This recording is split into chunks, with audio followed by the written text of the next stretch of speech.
Muy bien, buenas noches. Estamos una vez más aquí. Bienvenidos todos. Gente de pensamiento y caminar cristiano.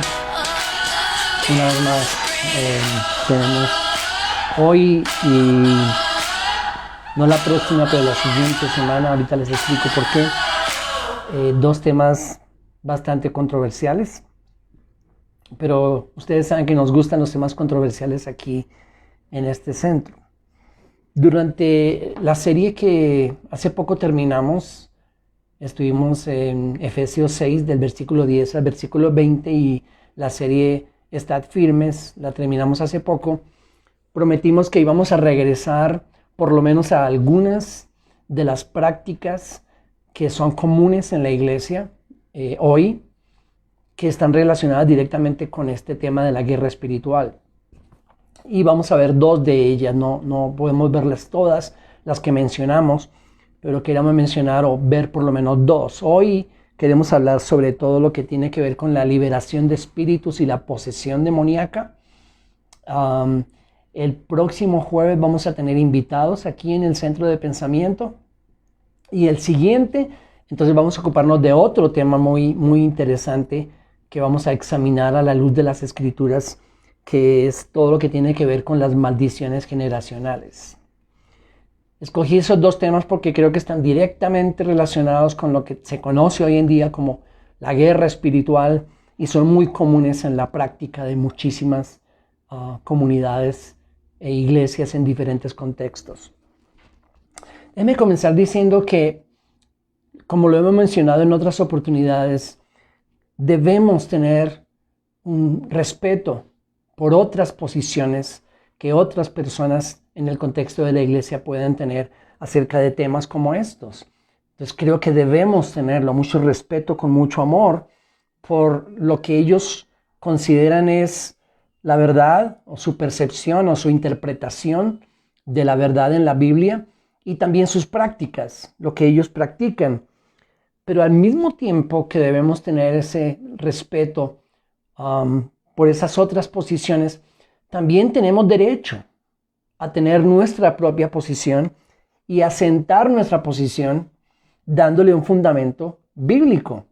Entonces, tristemente muchas veces se nos enseñó que no podíamos disentir o tener otras posiciones diferentes porque eso era falta de amor o falta de sujeción o irrespeto o rebeldía o como queramos llamarlo. Pero realmente eso no es verdad.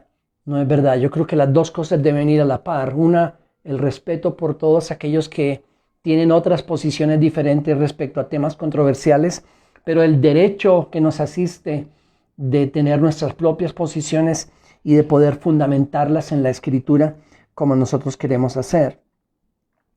Habiendo dicho esto, entonces lo primero que quiero que pensemos y recordemos es que en todo esto y en todo lo que tiene que ver con nuestro caminar con el Señor y nuestro entendimiento de las Escrituras, la experiencia y la doctrina, que son dos cosas muy importantes, tienen que tener un orden que muchas veces no tiene.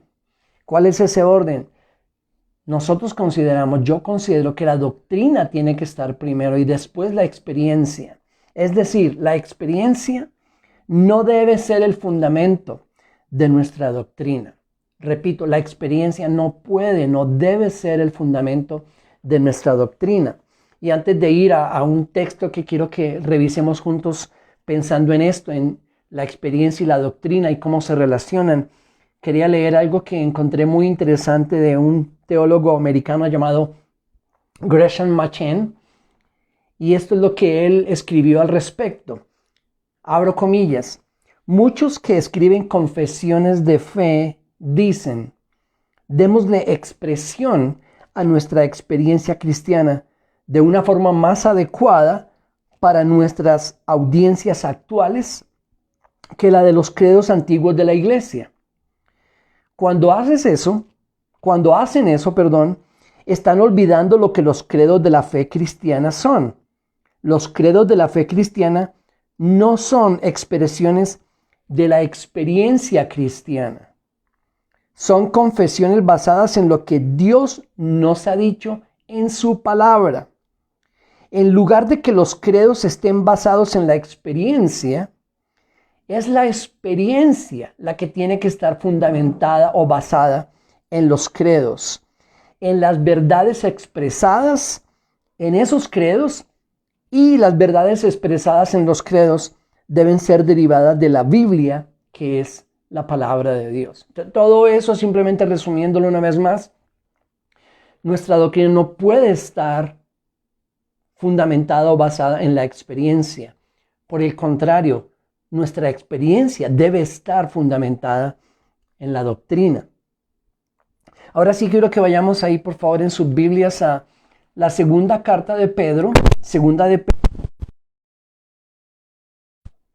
Espero que estemos otra vez. Segunda de Pedro, capítulo 1. Hemos estado otras oportunidades en este texto. Es muy importante. Y vamos hoy, en el capítulo 1 de segunda de Pedro, vamos a mirar del versículo 16 en adelante. Dice así, versículo 16. Porque cuando os dimos a conocer el poder y la venida de nuestro Señor Jesucristo, no seguimos fábulas ingeniosamente inventadas, sino que fuimos testigos oculares de su majestad. Pues cuando Él recibió honor y gloria de Dios Padre, la majestuosa gloria le hizo esta declaración: Este es mi Hijo amado, en quien me he complacido. Y nosotros mismos escuchamos esta declaración hecha desde el cielo cuando estábamos con Él en el Monte Santo. Y así, versículo 19, y así tenemos la palabra profética más segura, a la cual hacéis bien en prestar atención, como a una lámpara que brilla en el lugar oscuro, hasta que el día despunte y el lucero de la mañana aparezca en vuestros corazones. Pero ante todo, sabed esto, que ninguna profecía de la Escritura es asunto de interpretación personal, pues ninguna profecía fue dada jamás por un acto de voluntad humana, sino que hombres inspirados por el Espíritu Santo hablaron de parte de Dios. Entonces Pedro está diciendo que toda esta doctrina apostólica que vino de ellos no se la inventaron. Ellos la recibieron habiendo estado con el Señor, habiendo escuchado de sus labios lo que luego ellos vinieron a enseñar, habiendo compartido con después con las iglesias y todos los seguidores lo que ellos experimentaron con el Señor. Pero esa experiencia con Él, esas palabras que recibieron ellos, toda esa enseñanza apostólica por la voluntad de Dios quedó registrada en lo que Pedro en ese tiempo está llamando la palabra profética más segura. Y por supuesto, en el contexto, él está hablando de las Escrituras que nosotros hoy en día tenemos completas, Antiguo y Nuevo Testamento, 66 libros. Entonces la doctrina va primero y nuestra experiencia tiene que estar basada en esa doctrina y no al contrario. Hablando de experiencia en todo este tema de la liberación de espíritus y la posesión demoníaca, podríamos estar aquí muchísimas horas hablando de diferentes tipos de experiencias, y muchas de esas todavía hoy en día muchísimas comunidades llamadas a sí mismas cristianas practican estas cosas. Menciono solo algunas que han sido experiencias mías a través de los años hablando de este tema específico.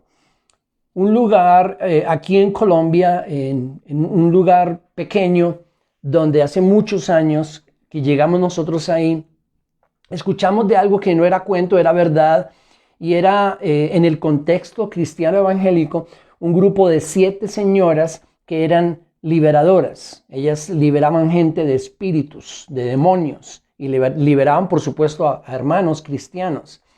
Pero la forma en que los liberaban era bien interesante, porque la forma en que los liberaban es que los que querían ser liberados tenían que irse con ellas, y luego ellas iban a pedir a esta persona que iba a ser liberada que se desnudara completamente, y después lo iban a bañar con unas hierbas específicas que ellos conocían. Entonces, es muy posible que algunos de los que están escuchándome crean que yo saqué esto de libros de fantasía. No, estoy hablando de la realidad Y estoy hablando de un contexto de iglesias cristianas evangélicas, por lo menos así llamadas, donde muchos acudían a ese tipo de prácticas para que esas señoras los liberaran de espíritus malignos. Otra expresión, otra práctica muy conocida en todos los contextos, no solamente en el área rural, pero en las grandes ciudades. Yo estoy seguro que en la mayoría de nuestros países, los que estamos escuchando, y por supuesto aquí en los países latinoamericanos, de pronto no es tan común como lo fue hace algunos años, pero hubo momentos de práctica de liberación masiva, es decir, de centenares de personas a los que ponían a vomitar en una práctica, en una sesión de liberación. Entonces era liberación por vómito masivo. Perdón que lo diga así, pero esa es la realidad y creo que en algunos lugares todavía se ven prácticas como esas. Repito, podríamos estar aquí hablando de muchas, de pronto más adelante me refiero a una más, pero todo este tipo de prácticas relacionadas con la liberación, liberar gente de espíritus malignos, liberar gente poseída por demonios. Y cuando pensamos en todas esas prácticas, entonces es que tenemos que aplicar el principio. ¿Dónde en la doctrina tienen esas prácticas su fundamento en la Escritura? ¿Dónde? Y es la pregunta que tenemos que hacernos cuando hablamos de todas esas prácticas y experiencias. Repito, todos tenemos derecho a creer lo que nosotros queramos y a practicar lo que creemos debemos practicar. Todos tienen derecho de escoger dónde se congregan, dónde se reúnen. Tenemos derecho o tienen derecho los que desean ir para ser liberados por los pastores y por los apóstoles y por los profetas y por todos los que andan por ahí liberando gente todo el tiempo. Todos tienen derecho de ir y ser liberados domingo tras domingo de espíritus malignos supuestamente. Todos tienen derecho de escoger cualquiera de esas prácticas y participar en ellas. Pero necesitamos que todos nosotros, cualquiera sea la práctica que escojamos, tengamos fundamento en las Escrituras de por qué creemos eso y de por qué lo practicamos.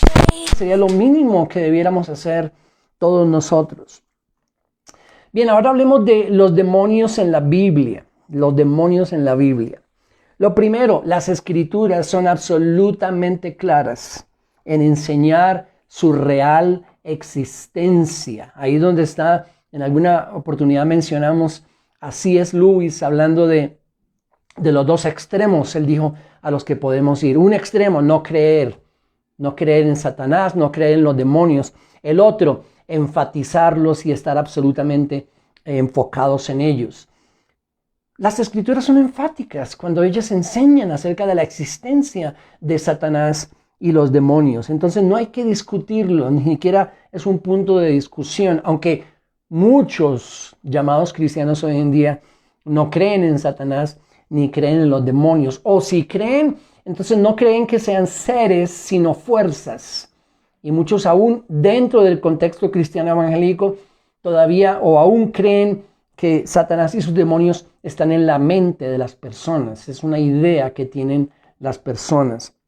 La Biblia enseña que no son ideas, la Biblia enseña que son personas, son seres espirituales y la Biblia absolutamente habla de su existencia real. Hay muchísimos textos en las Escrituras, en el Nuevo y Antiguo Testamento. Uno de ellos, Santiago 2:19, donde Santiago nos dice que los demonios no solamente existen, sino creen en Dios y tiemblan. Entonces, toda la Biblia nos habla de la existencia real de esos seres espirituales. También vemos en la Biblia su interacción con la humanidad. En toda la Escritura vemos cómo esos seres espirituales de maldad, llamados demonios, ángeles caídos, han interactuado siempre con la humanidad. Por ejemplo, allá en Deuteronomio capítulo 32, versículo 17, y es un texto nomás, podríamos mirar otros, anótenlo, Deuteronomio 32, 17, se nos muestra cómo los hombres llegaron a adorar los demonios, a adorar demonios. Entonces, hubo muchas ocasiones donde tomaron esas decisiones, adoraron los demonios, Y esa es una de las interacciones que vemos. Pero también encontramos, y ya para ir más directamente a nuestro tema, personas poseídas y atormentadas por demonios durante el ministerio de Cristo narrado en los evangelios. En los 4 evangelios, en esos evangelios se nos narra cómo gente estaba poseída por demonios, cómo fueron liberados de esos demonios. Hay muchas ocasiones, donde se nos narra cómo el Señor Jesucristo tuvo ese encuentro y personas fueron liberadas. Cuando hablamos de los evangelios y hablamos de esos exorcismos o liberaciones, sobre todo hablamos del evangelio de Marcos y el evangelio de Lucas, más que el de Mateo y el de Juan. La posesión demoníaca y el echar fuera a esos espíritus malignos no es un evento común en las Escrituras. No es un evento común en las Escrituras. Miren cómo lo coloca un teólogo escocés, Sinclair Ferguson. Él dice lo siguiente acerca de este tema. Abro comillas: existe la idea en la iglesia evangélica que la posesión demoníaca y la liberación de espíritus es una práctica muy común en las Escrituras. Esa es la idea que a veces hemos tenido, se nos ha dado. Eso es una práctica muy común. Toda la Biblia está llena de gente poseída y de gente siendo liberada. No es verdad. Dice él, la verdad es que estas prácticas son poco mencionadas en la Biblia. Es difícil encontrar referencias en el Antiguo Testamento y lo mismo sucede en el Nuevo Testamento, aparte de los evangelios. Hay que decirlo, aparte de los evangelios. Digo esto porque en algunos círculos de la iglesia evangélica la práctica de liberación de espíritus es casi que diaria. Casi todas las referencias de personas poseídas y exorcismos se encuentran en los evangelios. 2 menciones en el libro de los Hechos y una mención en 1 de Timoteo capítulo 4. Cierro comillas. Entonces, me falta una parte de Sinclair Ferguson. Dice él para terminar, la pregunta es, ¿por qué tan escasas referencias a posesión diabólica y a liberación de espíritus en las Escrituras, aparte del relato de los evangelios? La respuesta es clara, dice él, la presencia del Señor Jesucristo. Cierro comillas, ahora sí, cierro comillas. Entonces lo que él está diciendo es que muchas veces la idea que se nos ha vendido es que toda la Biblia está llena de liberación de espíritus y de gente poseída. En el Antiguo Testamento escasamente encontramos algunas referencias. Yo sé la más famosa de todas, el rey Saúl, que era atormentado por un espíritu. Pero aparte de esa, y tal vez alguna otra mención, no hay mención de gente poseída por demonios o de ser liberada de espíritus malignos en el Antiguo Testamento. Llegamos al Nuevo Testamento y por supuesto encontramos los evangelios. La mayor cantidad de menciones de gente endemoniada y gente siendo liberada por el Señor Jesucristo la encontramos en los evangelios. Y luego en el resto del Nuevo Testamento encontramos 2 menciones en el libro de los Hechos y una en 1 de Timoteo capítulo 4. Entonces dice Sinclair Ferguson, ¿por qué tan pocas evidencias, tan pocas menciones, tan pocos eventos en toda la Biblia acerca de esta realidad o de esta práctica? Y luego él dice, ¿y por qué la concentración de ellas en los evangelios? Y su respuesta, dice él, la presencia del Señor Jesucristo. Ahora, en mis palabras, la presencia del Señor Jesús en los evangelios desató un choque de reinos y de poderes evidenciado en los evangelios, algo que no había tenido lugar antes sobre la tierra. La presencia del Señor Jesucristo, Dios hecho hombre, Dios hecho carne, desató ese choque de reinos y de poderes que nosotros evidenciamos en los evangelios. Es necesario mencionar que en todos esos encuentros en los evangelios, siempre los demonios, todos esos espíritus, las fuerzas de oscuridad terminaron derrotados y rendidos a los pies del Señor. Siempre terminaron rendidos a los pies del Señor. ¿Pueden ser poseídos los cristianos? ¿Pueden ser poseídos los cristianos? Creo que este es un punto muy importante de nuestra reflexión al respecto. ¿Sí? Sí, los cristianos nacidos de nuevo sí pueden ser poseídos por Cristo y solo por Él. Solo por Él, a través de la llenura del Espíritu Santo. Entonces, yo creo, y así lo enseño, que un cristiano nacido de nuevo, un hijo de Dios, conforme a las Escrituras en el Nuevo Testamento, por supuesto que puede ser poseído, pero única y exclusivamente por el Señor Jesucristo, a través de la obra, de la llenura del Espíritu Santo. Por favor, en sus Biblias, vayan a Juan, el Evangelio según Juan, y miren el capítulo 14. Juan 14, y busquen el versículo 23.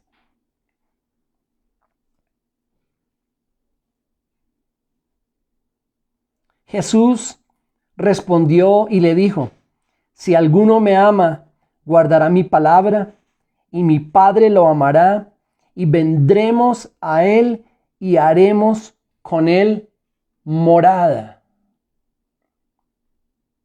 Esta promesa, esta palabra del Señor Jesús es para ti y para mí si nosotros estamos en Cristo, si somos creyentes nacidos de nuevo. Esto tenemos que creerlo, es la verdad, es lo que sucede en nosotros diariamente y continuamente, y es la morada en nosotros de Dios mismo por la obra del Espíritu Santo. Permítanme volverlo a leer, versículo 23 de Juan capítulo 14. Jesús respondió y le dijo: si alguno me ama, guardará mi palabra, y mi Padre lo amará, y vendremos a él y haremos con él morada. Nosotros los creyentes somos morada de Dios por la llenura del Espíritu Santo, por la obra del Espíritu Santo en nosotros. Ahora vamos a Efesios, por favor. Ahí en sus Biblias en el Nuevo Testamento, Efesios capítulo 1. Efesios capítulo 1, y vamos a mirar el versículo 13 de Efesios 1 y el versículo 14. Versículo 13. En él también vosotros, después de escuchar el mensaje de la verdad, el evangelio de vuestra salvación, y habiendo creído, espero que ya hayamos regresado. Estamos en Efesios capítulo 1. Efesios capítulo 1, versículo 13. Permítame volver a leerlo. En él también vosotros, después de escuchar el mensaje de la verdad, el evangelio de vuestra salvación, y habiendo creído, fuisteis sellados en él con el Espíritu Santo de la promesa, que nos es dado como garantía de nuestra herencia, con miras a la redención de la posesión adquirida de Dios para alabanza de su gloria. Cuando escuchamos la verdad del evangelio y creímos, fuimos sellados con el Espíritu Santo. Somos propiedad exclusiva del Señor, sellados por el Espíritu Santo. Somos morada de Dios por el Espíritu Santo. Eso dice Juan 14 y acabamos de leer Efesios. Una más, vamos a 2 de Corintios. Ahí atrásito encuentran 2 de Corintios. Vayan al capítulo 3 de 2 de Corintios. Y miren lo que dice 2 de Corintios 3, 17. Ahora bien, dice Pablo, el Señor es el Espíritu, y donde está el Espíritu del Señor hay libertad. Hay libertad, no posesión, no cautividad. Hay libertad donde está el Espíritu del Señor, hay libertad. Y luego en el 18 él dice, pero nosotros todos con el rostro descubierto, contemplando como en un espejo la gloria del Señor, estamos siendo transformados en la misma imagen de gloria en gloria como por el Señor, el Espíritu. Una y otra vez la Escritura en el Nuevo Testamento nos enseña, declara tajantemente que Dios mora en nosotros. El Padre, Cristo, Dios, el Espíritu Santo, mora en nosotros por esa llenura de este Espíritu Santo con el que hemos sido sellados.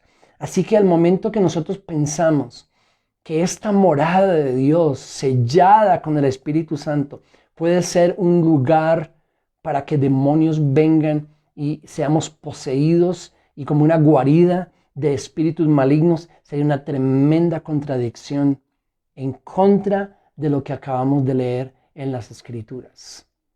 Y uno de mis problemas con esto es cómo miles y miles y millones de cristianos son manipulados, engañados y atemorizados. Y todo el tiempo ellos como creyentes, como cristianos, están llenos de miedo de a qué momento pueden ellos ser poseídos por demonios y por espíritus malignos. Eso no tiene nada que ver con la verdad del Nuevo Testamento. Cuando estamos en Cristo, somos posesión suya, sellados por el Espíritu Santo. Dios mora en nosotros.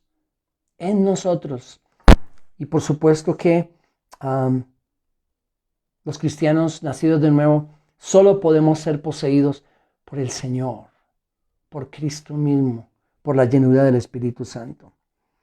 Ahora, ¿cuáles son algunos de los argumentos de los que enseñan, y son muchos, los que enseñan que los cristianos pueden ser poseídos por demonios? Dentro de esos muchos argumentos, uno, los cristianos pueden ser poseídos si abren puertas de pecado. Escucha eso. Si abren puertas de pecado. La primera pregunta que tenemos que hacernos es, ¿dónde fundamentan eso en las Escrituras? ¿Dónde? ¿Qué textos en el Nuevo Testamento, en el Antiguo Testamento, qué textos puedo usar para fundamentar algo como esto? Que los cristianos, si abrimos puertas por pecado, entonces podemos ser poseídos por espíritus malignos. Pero no solamente esa pregunta de que eso no tiene ningún fundamento en las Escrituras. Pero la siguiente pregunta sería esta: ¿está el pecado presente en nosotros los cristianos? Y por favor contesta tú la pregunta ahí donde estás, porque mi respuesta es sí, por supuesto, en mí sí.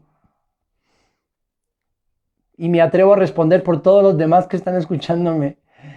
Creo que el pecado está presente en todos nosotros. Y si el pecado está presente en todos nosotros, entonces todos nosotros, según este argumento que a mi modo de ver es equivocado, estaríamos a disposición de los demonios para ser poseídos por ellos. Otro argumento: los cristianos pueden ser poseídos si están débiles espiritualmente. Ni siquiera sé qué significa eso. Porque ¿cuándo está un cristiano débil espiritualmente? ¿Cómo definir eso? ¿Cómo definir cuándo un cristiano está fuerte, cuándo un cristiano está débil? Porque muchos están enseñando que cuando los cristianos están débiles, entonces en ese momento pueden ser poseídos por espíritus malignos. Esta semana escuché al pastor del lugar de su presencia aquí en Bogotá diciendo que estaba preocupado por muchos cristianos de su comunidad que podían ser poseídos por espíritus malignos porque no iban todos los domingos a la iglesia. Y yo pensé, si eso es así, entonces durante la pandemia, todas las personas de su congregación quedaron poseídas, porque no pudieron ir a la iglesia o al templo.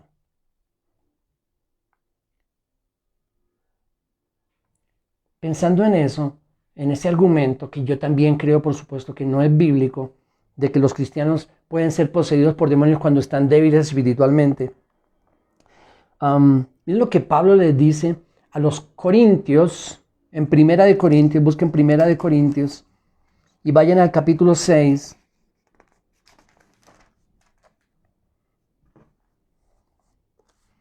Primera de Corintios 6, versículos 19 y 20.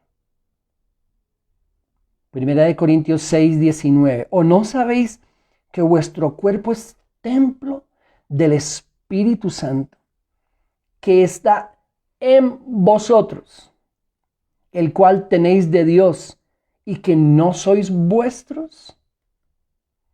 Pues por precio habéis sido comprados. Por tanto, glorificad a Dios en vuestro cuerpo y en vuestro espíritu, los cuales son de Dios. Entonces, ¿qué le está diciendo Pablo aquí a los Corintios en el capítulo 6? Les está diciendo, ustedes son templo del Espíritu Santo.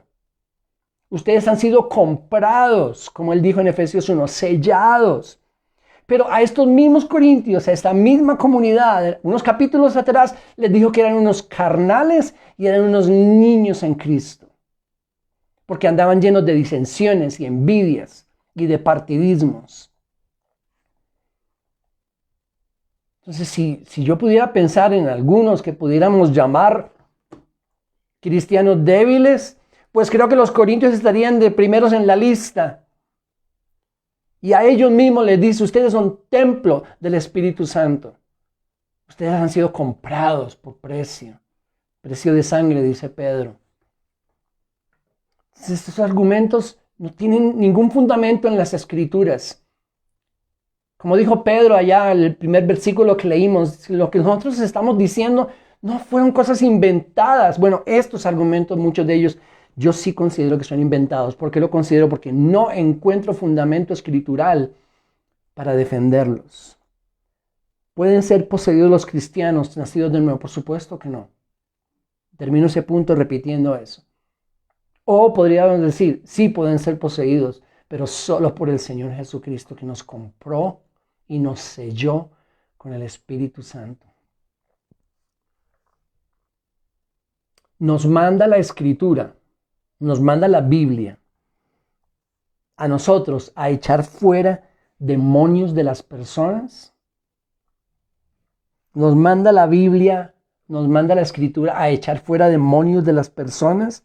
Repito, es una práctica casi diaria en muchas comunidades que se llaman a sí mismos cristianas.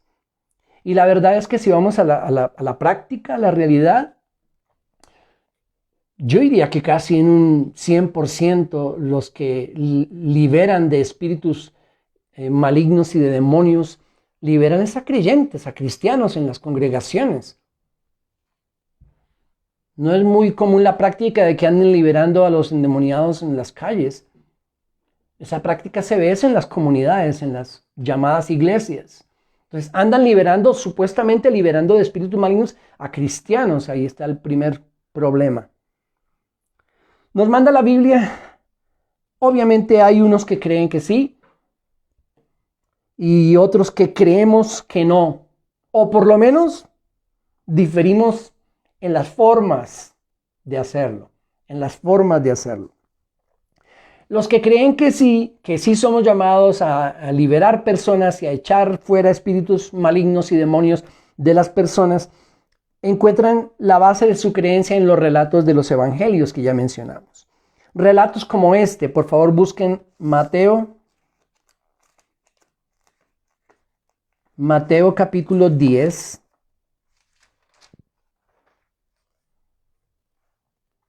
Mateo capítulo 10 y en el versículo 1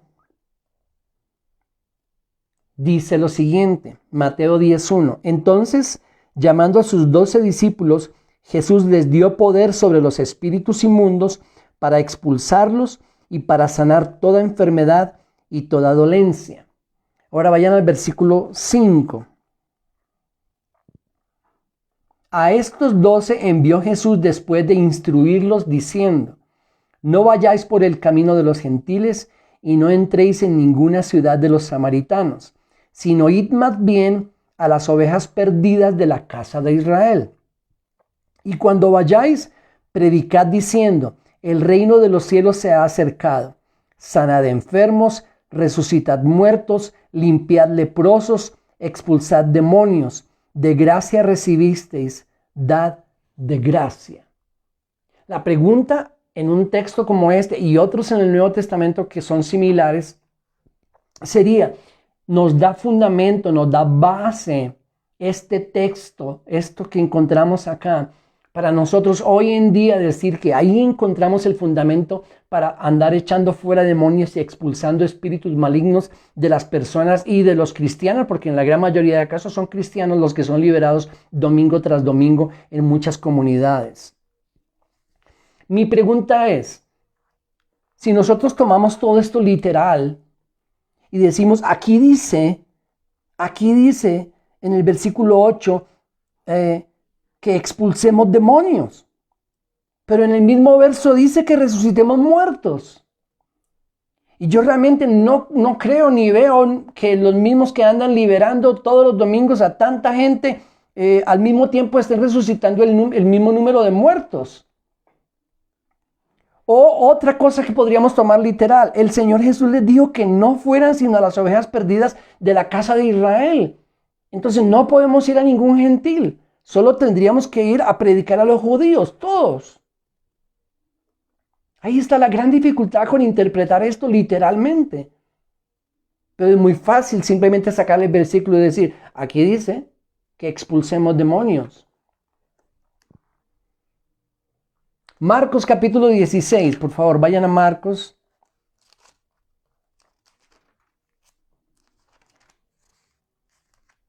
Capítulo 16. Y este también muy conocido. Muchos nos lo aprendimos de memoria, lo cual está muy bien.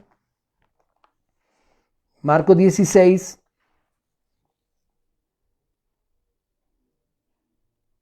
En el versículo 15 de Marcos 16 dice, y les dijo, id por todo el mundo y predicad el evangelio a toda criatura.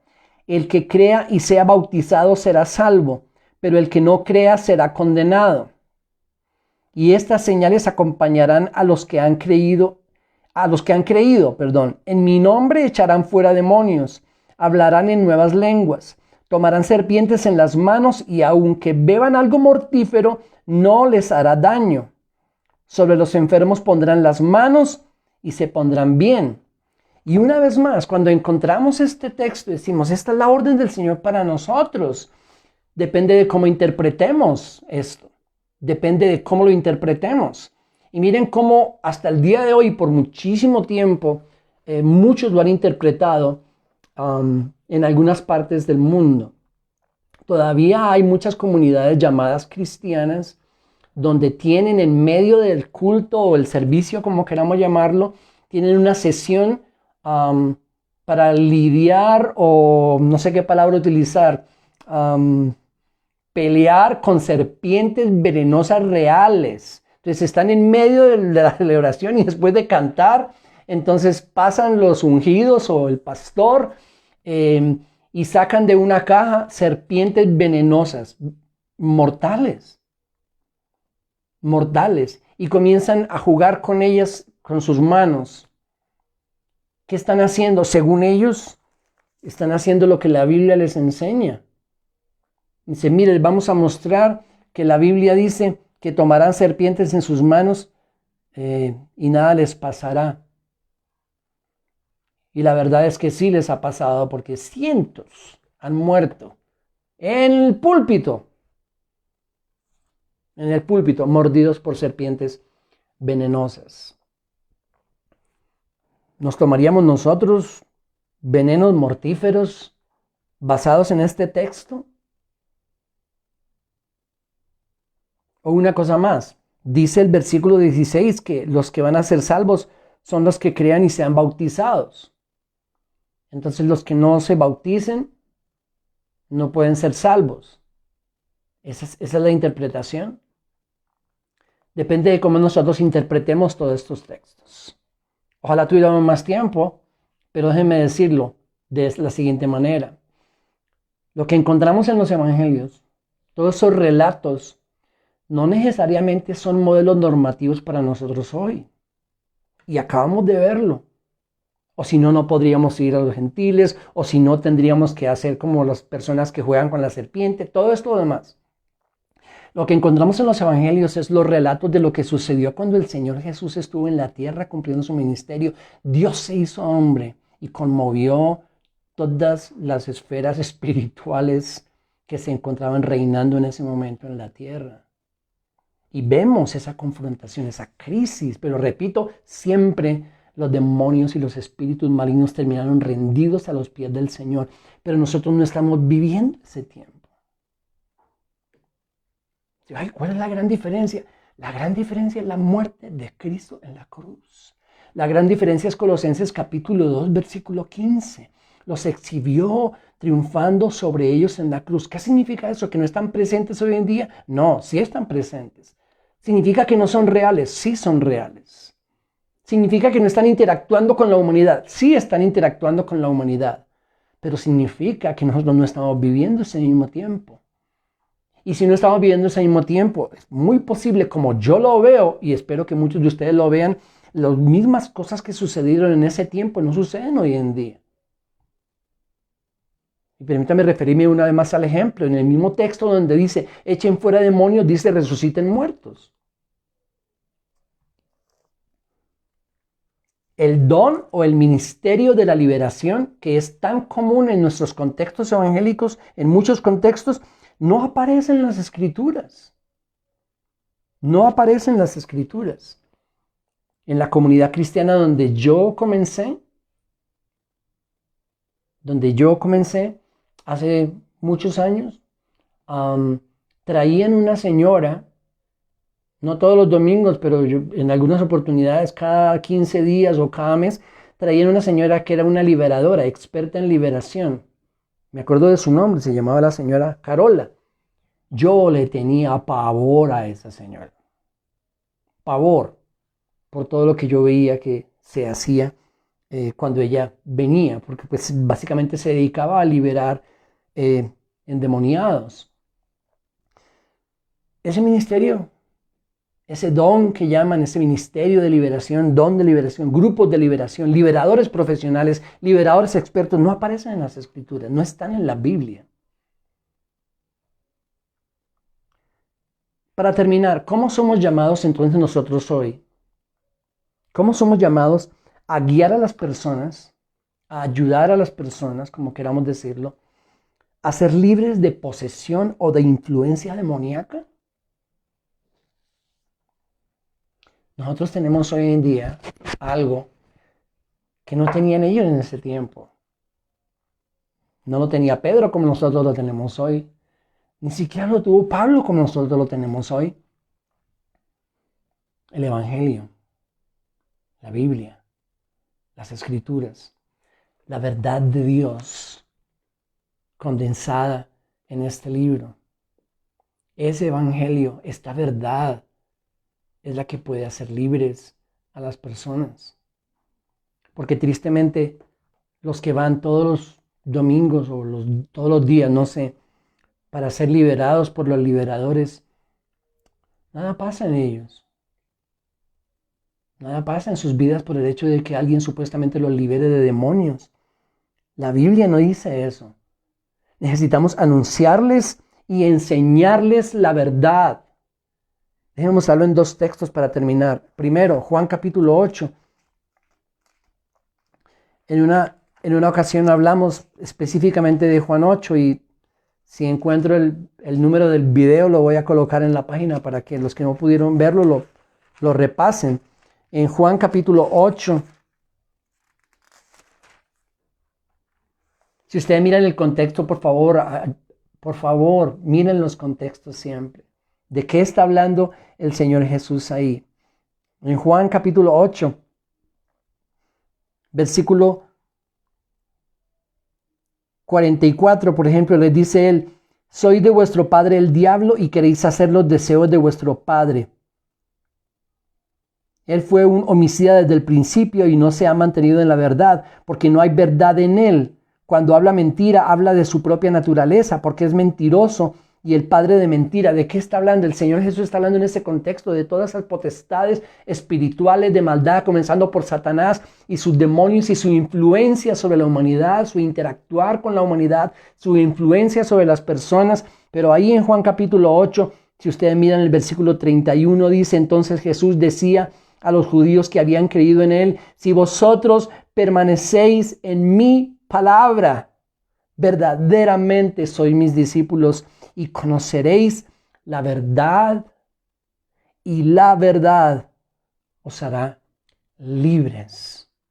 Libres de toda esa influencia de maldad, de pecado, de Satanás, de sus demonios, de toda esa influencia del sistema de este mundo, que es la herramienta que yo creo usa Satanás y todo su reino para influenciar en la vida de las personas. Cristo dijo la verdad. Esta verdad nos hará libres. ¿Qué tenemos que hacer para ayudar a las personas y guiarlas a ser libres de posesión o de influencia demoníaca? Necesitamos anunciarles y enseñarles la verdad. ¿Qué encontramos en la gran comisión? La misión que se nos entregó en Mateo capítulo 28. Vayan, hagan discípulos. Hagan discípulos de todas las naciones. Bautícenlos en el nombre del Padre, del Hijo y del Espíritu Santo. Ahí no dice libérenlos de demonios. Dice enséñenles todas las cosas que yo les he mandado. Enséñenles la verdad. Anúncienles a caminar. Enséñenles a caminar en esta verdad. Caminando en esta verdad, somos libres. Segunda de Timoteo 2. Y terminamos con este texto. Sí, terminamos. Ya es tiempo de terminar. Segunda de Timoteo 2, 24.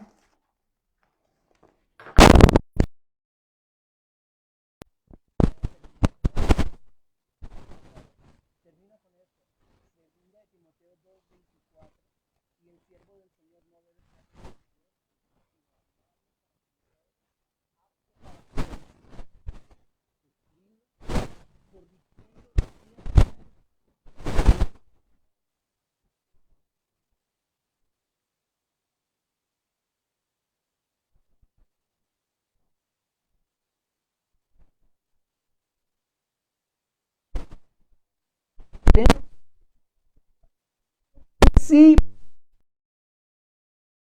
en sí.